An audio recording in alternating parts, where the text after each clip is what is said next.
Hey everyone, Sparky Ninja here for another little podcast.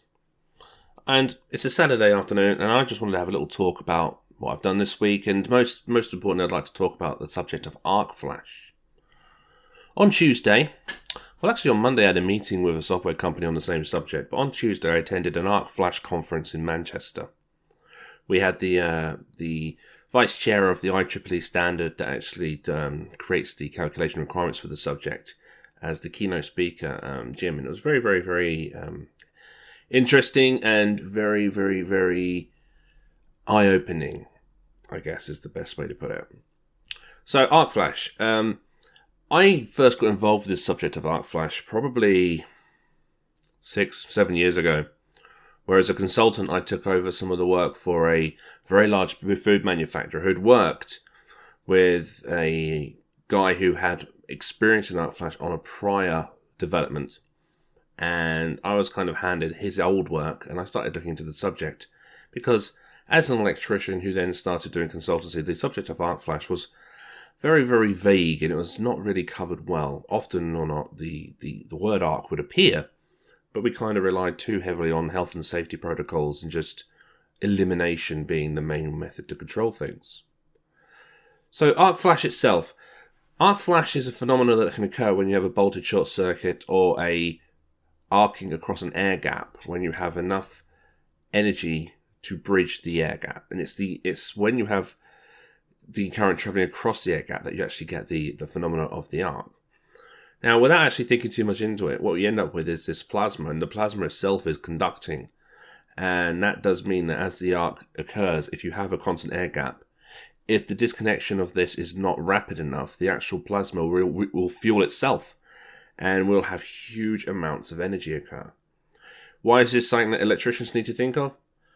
Well, if you do EICRs, or you do thermal imaging, or if you do fault finding, let's assume that you do carry out a risk assessment and you do develop a safe system of work and you do think about the live work component. Well, you know the approach requirements, signage, barriers, locking off as much as we can, but there are times where we have to work live for the sake of testing, inspection, and routine maintenance.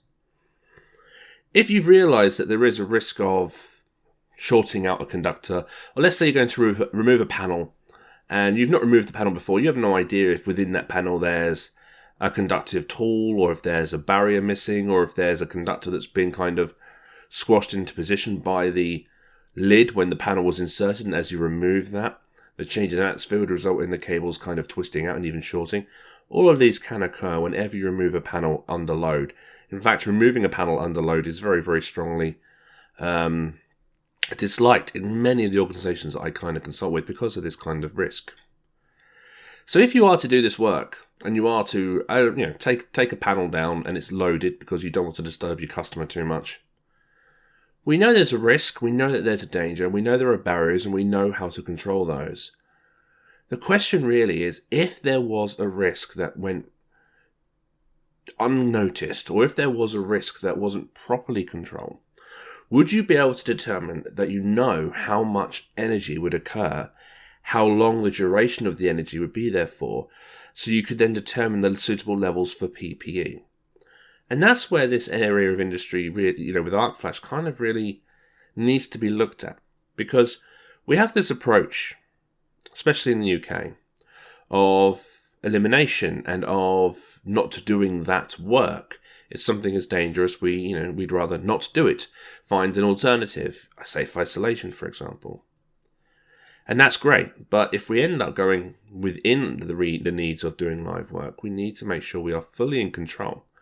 And the question I'm raising now is, how do we know the value of energy that can be released in a panel if there was a fault to occur?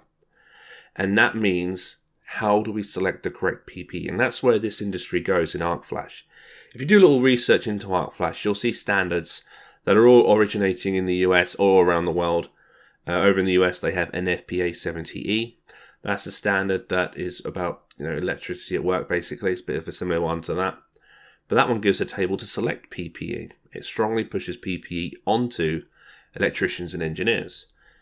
The IEEE 1584 standard is the tool to carry out the calculations to determine the values of incident energy, which is a great tool. We just don't really fully adopt them here. Many companies in the UK, many American companies will have this because obviously over in the US, it's essential for all panels to have mounted on their front the energy level in calories so that any operative who goes to work on that panel will know immediately what PPE to select. We just don't have that here as a typical standard of work. But you may see it now and then if you work in larger companies, American companies, or maybe in the petrol or chemical industry. You'll see a much higher awareness of this subject of arc flash.